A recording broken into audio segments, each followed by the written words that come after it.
This news is sponsored by Rakesh Jewelers, Hospital Road, Main Bazaar, Chamba.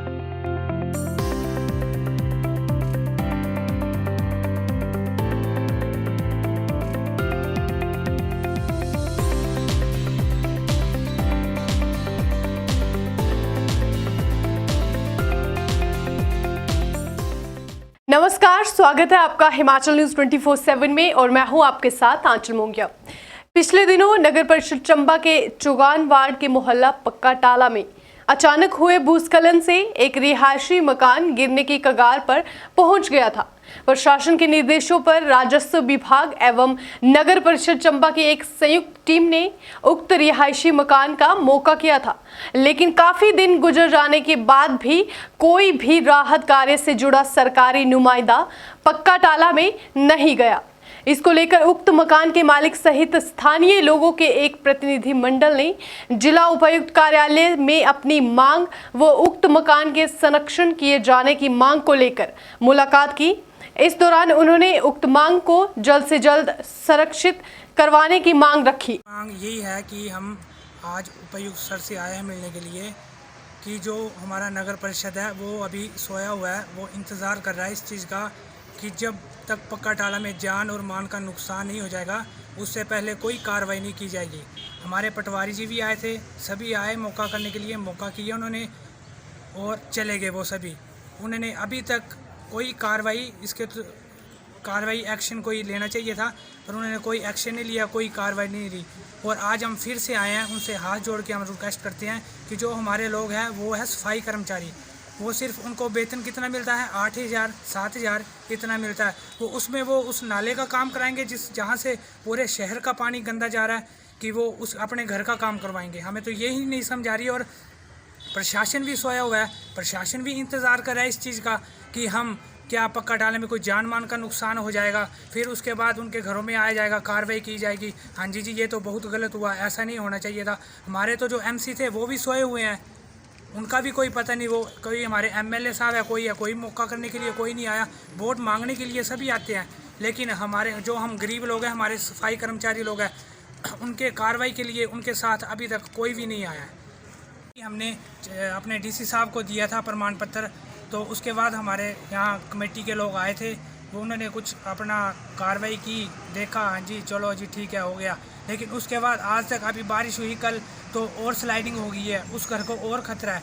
तो हम इसलिए आज आए हैं, प्रशासन से हाथ जोड़ के रिक्वेस्ट करते हैं, नगर परिषद से भी कि वो सोए हुए हैं तो जागे, थोड़ा पक्का टाला के लोगों के बारे में भी सोचे। हम उनसे हाथ जोड़ के विनती करते हैं कि अगर कोई और नुकसान ना हो उससे पहले पक्का टाला के गरीब लोगों के लिए कोई कार्रवाई की जाए, उनकी फरियाद वो सुने।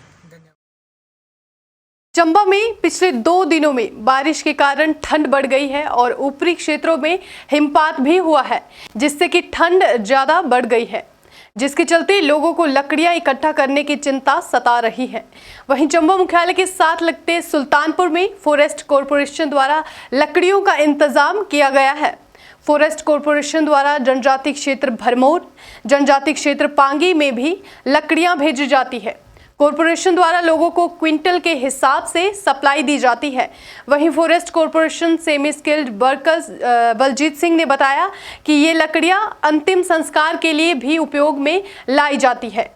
उन्होंने बताया कि यहाँ वन चील इत्यादि विभिन्न प्रकार की लकड़ियां उपलब्ध है। सर आजकल जो ये ठंड का मौसम है, जैसे पिछले साल से बारिश हो रही है, उससे हमारे यहाँ पर थोड़ी लकड़ी की डिमांड ज़्यादा हो रही है, क्योंकि लोग अब क्या ठंड का सीज़न है, लकड़ी ले रहे हैं, क्योंकि गर्मी में थोड़ी सेल कम होती है। बाकी हम यहाँ से अपनी इस डिपो से क्या बोलते जनजाति के क्षेत्र पागी के लिए लकड़ी बेचते हैं, फिर जनजाति के क्षेत्र भरमौर को लकड़ी बेचते हैं। बाकी सर में इसके लिए हमारे पास कोई वो नहीं है, रेंट शेल्टर नहीं बना है, इसलिए हम खुले में ही रखते हैं। बाकी सर यहाँ पर हमारे पास चील की लकड़ी है, फिर वन की लकड़ी है, बाकी उसके बाद कोई मिक्स्ड हर एक किस्म की लकड़ी उपलब्ध है। इसमें आधी लकड़ी हम इनकी कोई यहाँ पर शहर में कोई डेड बॉडी कोई ऐसे लोगों को जलाने के लिए देते हैं, फिर उसके बाद आम आदमी को के लिए थोड़ी पक्की लकड़ी अलग से रखी होती है। यानी कि जो पब्लिक सेल है उसमें हम क्या बोलते 732 रुपये क्विंटल देते हैं, बाकी जो गवर्नमेंट सेल है उसमें हम 960 रुपये पर क्विंटल देते हैं।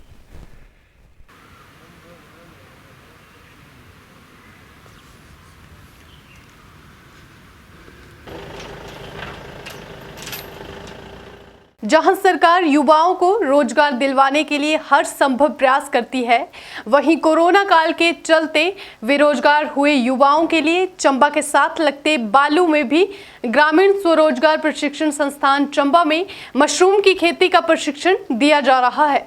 राष्ट्रीय कृषि और ग्रामीण विकास के लिए भी प्रशिक्षण दिया जा रहा है। ये प्रशिक्षण 10 दिनों का है। इस प्रशिक्षण में 10 युवाओं ने भाग लिया और अपने स्वरोजगार का अवसर प्राप्त किया। मशरूम की जो फसल है, ये फसल घर के अंदर लगाई जाती है और इसे हम मौसम को नियंत्रित करके यदि अपना मशरूम हाउस बनाते हैं तो सारा साल लगाई जा सकती है। इसमें बहुत अच्छा प्रॉफिट है। और दूसरा, जो किसान और भी खेती कर रहे हैं वो साथ में लगा करके रोज़गार की संभावनाएं तलाश सकते हैं। आज हम सभी लोग जो हैं ऑर्गेनिक फूड की तरफ जा रहे हैं, तो ये एक ऑर्गेनिक फूड है जिसे हम कम समय में, आज हमने जैसे बिजाई की है मशरूम की कंपोस्ट में, तो 15-20 दिन के बाद इसके ऊपर हम केसिंग चढ़ाते हैं। 10 दिन के बाद इसमें मशरूम की फसल आनी शुरू हो जाती है और वो 2 से 3 महीने तक हम उन बैगों से, उन ट्रे से जिसमें भी हमने लगाया है फसल ले सकते हैं। कम से कम मेरा कहना है कि प्रत्येक किसान को अपने घर में 100 बैग तो रखने चाहिए, ताकि वो अपने परिवार के लिए एक अति उत्तम आहार, क्योंकि खुम्ब जो है पूर्ण आहार है, इसमें सभी तत्व, मिनरल्स, विटामिन्स, प्रोटीन होती है और इसमें फैट नहीं होता है। तो ये कई प्रकार के रोगियों के लिए, जिनको शुगर है, ब्लड प्रेशर है, कॉन्स्टिपेशन है, उनके लिए बहुत ही अच्छा एक अपने भोजन है। तो मेरा तो यही अनुरोध रहेगा कि आप सभी किसान इसको लगाएं। आज यहाँ आरसेटी में 10 दिन का मशरूम का प्रशिक्षण शुरू हो रहा है, हुआ है, जो 7वां दिन है। इसमें हमारे युवक प्रशिक्षण ले रहे हैं और ये मैं इनसे भी आशा करता हूँ कि ये जाकर के घर में अपनी खुम्ब की खेती ज़रूर करेंगे। जो हमारी जो जनसंख्या है, जो लोग हैं, वो अब मांसाहार को छोड़ के शाकाहार की तरफ बहुत जा रहे हैं और इसकी मार्केट में कोई भी समस्या नहीं है। आज चंबा में जितना उत्पादन हो रहा है वो तो नगण्य है, बिल्कुल कम है। अभी तो बहुत ज़्यादा संभावनाएं हैं और इसकी भारत में और इंटरनेशनल मार्केट बहुत ज़्यादा है। तो खुम्ब एक ही नहीं है जो हम वाइट बटन मशरूम या देखते हैं मार्केट में, कई प्रकार के खुम्ब हैं और इनको लगभग 6 प्रकार के खुम्बों की खेती जो है यहाँ पर मैं सिखा रहा हूँ। प्रशिक्षण में सीख रहे युवाओं का कहना है कि जो सरकार द्वारा ये प्रशिक्षण चलाया जा रहा है हमारे लिए फ़ायदेमंद है। इसको सीखने के बाद हम अपना व्यवसाय शुरू कर सकते हैं। अब मेरा नाम गौरी सिंह है और यहाँ मैं SBI RCT में मशरूम की ट्रेनिंग ले रहा हूँ। हमारा आज 7वां दिन है और डॉक्टर जी हमें बता रहे हैं कि मशरूम कितने प्रकार के होते हैं और कहाँ कहाँ उगाए जाते हैं और इसके रोज़गार के कितने स्कोप हैं आगे। तो डॉक्टर साहब हमें स्टेप बाय स्टेप बता रहे हैं कि जैसे मशरूम की कंपोस्ट कैसे बनाई जाती है और उसके कंपोस्ट के लिए यार्ड होते हैं और यार्ड में उसको कैसे, मतलब एक लॉन्ग कंपोस्ट होती है और एक शॉर्ट कंपोस्ट होती है, और दोनों के बारे में डॉक्टर साहब ने हमें बताया। और हमने कल विजिट भी किया है अपने यहाँ क्यानी में, तो हमने वहाँ सामने देखा, डॉक्टर साहब ने हमें बताया कि क्या क्या चीज़ और कैसे इसका सेटअप बनाया जाता है, वो सब हमने देखा है। और डॉक्टर साहब आज 7वां दिन है तो हमें बता रहे हैं कि अब आज स्पॉन के बारे में बताया जा रहा है और स्पॉन कैसे तैयार होता है और इसके बारे में अभी जानकारी दे रहे हैं। हमें लगता है मतलब मैं अभी किसान हूँ, खेती बाड़ी करता हूँ, तो मैं चाहता हूँ कि किसान मतलब खेती बाड़ी के साथ साथ मैं एक और काम में शुरू करूँ और उसी काम में मतलब जैसे इनकम के लिए एक बहुत अच्छा साधन है। मैं चाहता हूँ कि ये करीबन मेरी इनकम में मतलब 40% तक रोज़गार दे सकता है। आज चंबा के रजेरा गागला मार्ग पर करीब 12 बजे एक कार अनियंत्रित होकर पहाड़ी से लुढ़ककर भरमौर NH पर जा गिरी। अल्टो कार हादसे का शिकार हो गई। इस दुर्घटना में मां बेटी की मौत हो गई, वहीं उनके साथ अन्य 4 लोग गंभीर रूप से घायल हैं। मिली जानकारी के मुताबिक HP 01C1109 अल्टो कार रजेरा गागला मार्ग पर दुर्घटनाग्रस्त हो गई। चालक को छोड़कर अन्य चारों एक ही परिवार के सदस्य थे।